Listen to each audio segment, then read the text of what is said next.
What is up, everyone? Welcome in to the Golden Edge Mailbag. I am Ben Gotz. He's Adam Hill. We are two of your Review Journal Golden Knights reporters, and we are here to answer your burning questions during a playoff season. As always, we spell that S-Z-N.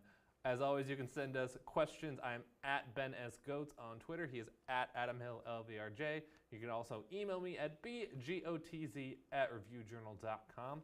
Adam, do you have playoff fever?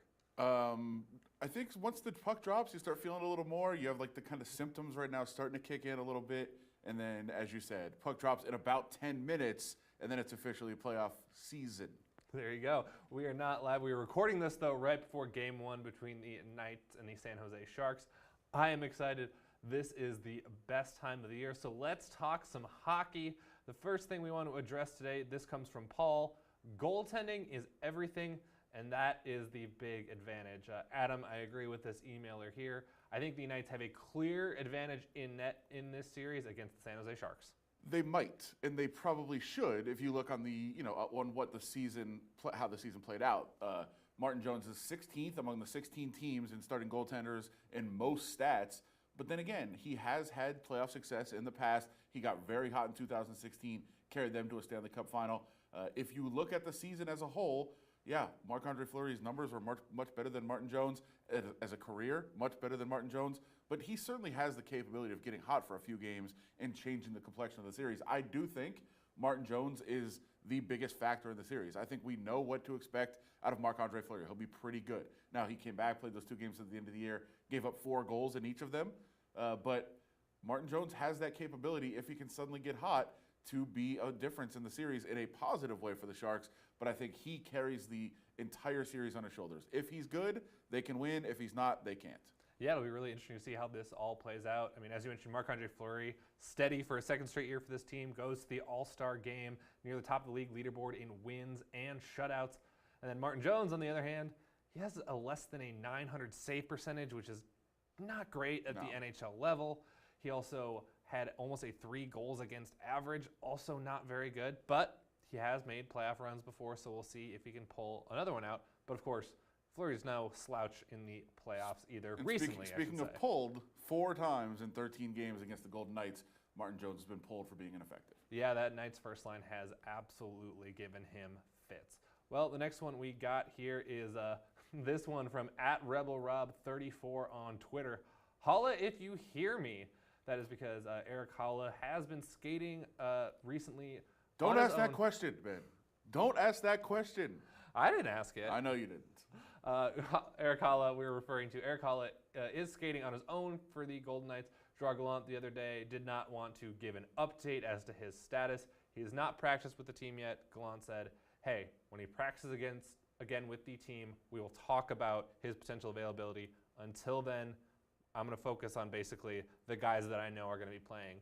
And so I wouldn't expect him for this Shark series, Adam. He's still kind of hanging out there in the background, though, and we really haven't heard a firm no, he's not going to be back. Yeah, I don't expect him to be back. I never expected him to be back. I thought this was just kind of ramping up rehab for next season, trying to get ready as early as possible. But I think the caveat to that is, if this playoff run goes a long time, kind of similar to last year, if a month and a half from now they're still playing and maybe they have 2 or 3 injuries among their forwards and they're kind of scrambling for, hey, what can we do? I think they step up the rehab process and see if Eric Holla can get ready and get in there. I think that's kind of the prognosis for the long term. If it's if it's not a very deep playoff run and if they're fully healthy among their forwards, I don't expect there to be any chance of Eric Holla playing. It's just one of those things. He's sitting out there as a potential possibility, maybe if the right things break in his favor, but I just don't see it happen.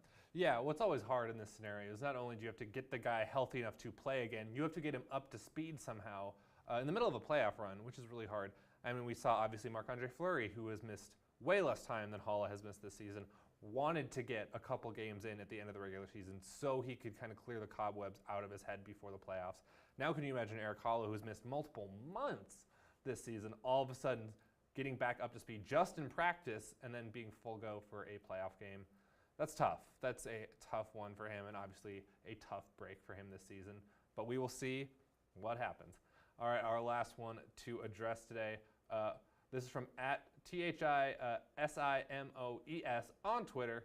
Oh, but who's going to see a hockey game in Vegas? There are only tourists. Adam, this is a response I got to a video at the Golden Knights send-off to San Jose, which we were both at. Players leaving the City National Arena parking lot on their way to the airport. And there, there was a DJ there, some music quite pumping. Quite a spectacle. Is that your music bumping? I was getting real excited. That's how they turn up in Minnesota, apparently? Absolutely. Hey, we love our hockey up there. Yes, for sure. This is an interesting one to me because I don't want to throw a damp cloth on all of this excitement, but I will. I don't even know if that's an expression. I'll just say it. I don't know if we know about Vegas as a hockey town yet. I don't. And people can say what they want about how successful this franchise has been, and it has. The whole point that people had is, can they support a team when they're bad? Everyone, and listen, I've been around this town for a long time. Since 8th grade, I've been around the sports scene for a long time. This town loves winners, no matter what it is. If you brought in a badminton league and it was successful and they were winning, they would sell out. Sign me up for that badminton league, by the way. They would. And that's just how this town is. And listen, I love Vegas. I'm a Vegas guy. That's just how the town is, and we know that. So until we see what they do when the team is bad, we don't know if it's a hockey town. That's the big test for me. This is the town embracing a winner, which they always have and they always will. That's not the test yet. So we don't know about this. I love the sarcasm of the question. It's great because there was a lot of questions about whether it would work as a hockey town. It works as a winning town, and that's what it's going to be.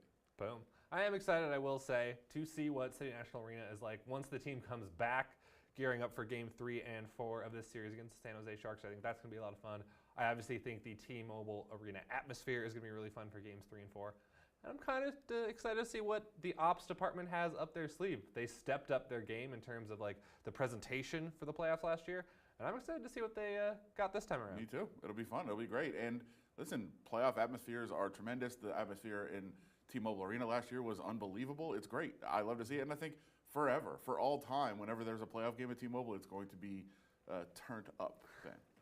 Well, that is what us millennials say. So on that very exciting note, we'll start signing off. Remember, send your questions to @BenSGoats on Twitter or @AdamHillLVRJ, or you can email me at bgotz@reviewjournal.com.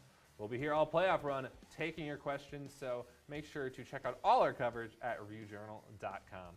For Adam Hill, I'm Ben Gotz. Thanks for watching The Golden Edge.